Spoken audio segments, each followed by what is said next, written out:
Hey guys, it's Jenny. I'm just too tired to type anything. I don't even know if it would make sense, so I'm just going to explain to you. Been directed to give you guys instructions for next Friday. We're meeting from 8:30 till 11:30 as a department, and there'll be a point where we split high school and middle school. I'm going to put the link for the minutes so you can like look ahead to kind of know what the agenda is. But this is it. I just edited this for us, and this is in the share drive, but I'll give you the link too in the email. Okay, it would be great if somebody would record minutes for us in our meeting, and there's our norm. So please just make sure that our meeting is actually starting at 8:30, that you guys are all down in my room and we're on time and ready to roll.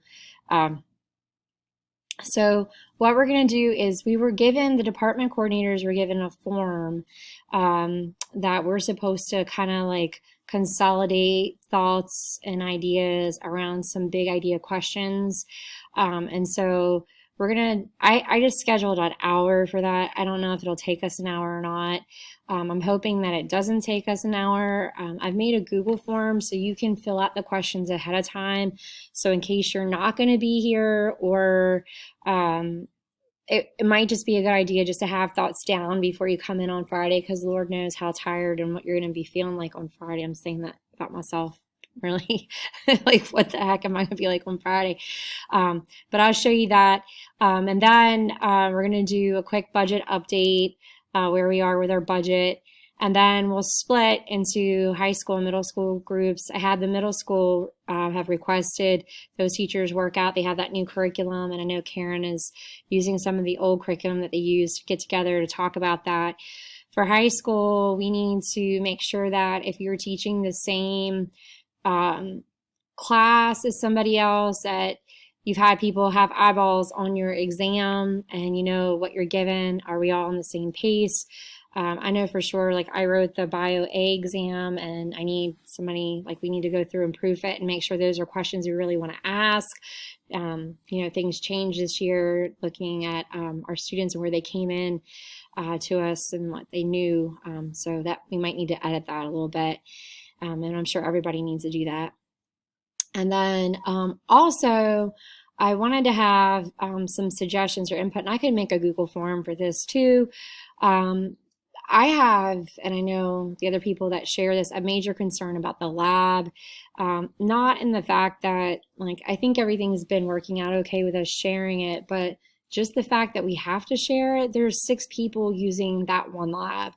And it is just not practical to have people in there doing bio labs or earth science labs or whatever, environmental labs, having stuff out everywhere. And then, like, in a class period, have that stuff cleaned up for somebody else to come in and use a lab. And, like, a lot of times we need the lab on the same day. Like, we're a school of arts and science. Like, we need labs. We should have labs. So I've talked to Mr. Smith about this, and I've also talked to Dr. McBarry about this. And I really like to draft a letter of concern from us to be presented to the board, because, like, we need another place to be here. This is not going to cut it long term, this one lab thing. So it's nice, but it's not sufficient, and it's not helping us become the school of excellence that we're supposed to be. So the other thing I just wanted to share, I need everybody to fill this out because we all have to talk about this. And Dr. McBarry wrote on the original form that the expectation is that we actually have an open and an honest, candid conversation about this. So I'm sending you the link to this assessment. People are blowing me up. These are the questions that they came up with that I'm presenting that we need to have a discussion in. And I just put it in a Google form, so like you could fill it out and then we can have something to talk about. Okay, so these are the questions of concern. How in your practice are you using Schoology in a way to communicate feedback to students? And then they really wanted us to share ways that we're doing that with each other, to give each other ideas on how, like, best practices, just in case somebody's doing something like, oh shoot, I never thought of that. So we can share that. How do you use Schoology to communicate with parents?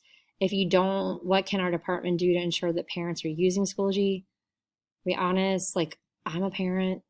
I don't use Schoology like I should probably. I use it for Carly, but not for Ethan because I can see his stuff. But anyway, I don't use it as a communication tool. But anyway, that's for the discussion. And then, except for grades. And then, how are you handling retakes and resubmissions? What are your processes and policies? I know that Stephanie and I kind of do the same thing.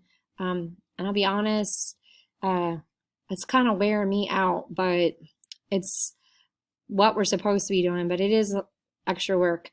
And then how are you communicating your prioritized standards with your students?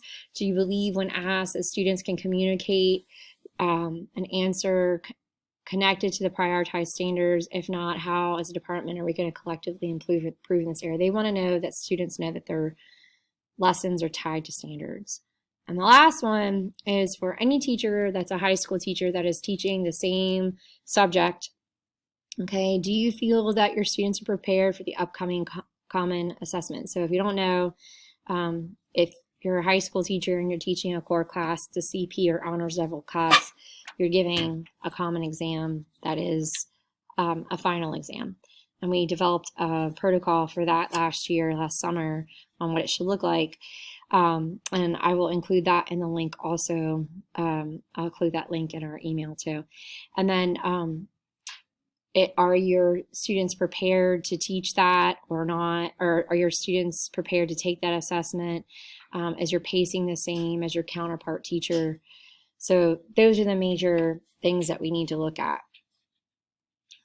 So that's it for what I needed to share with you. But if you could, I know like we don't have any time, but if you could take a minute or two sometime between now and next Friday and fill this out so that we have something to go by on Friday, that would be helpful. And if you have any other questions or concerns, please feel free to reach out to me. Thanks a lot. Bye.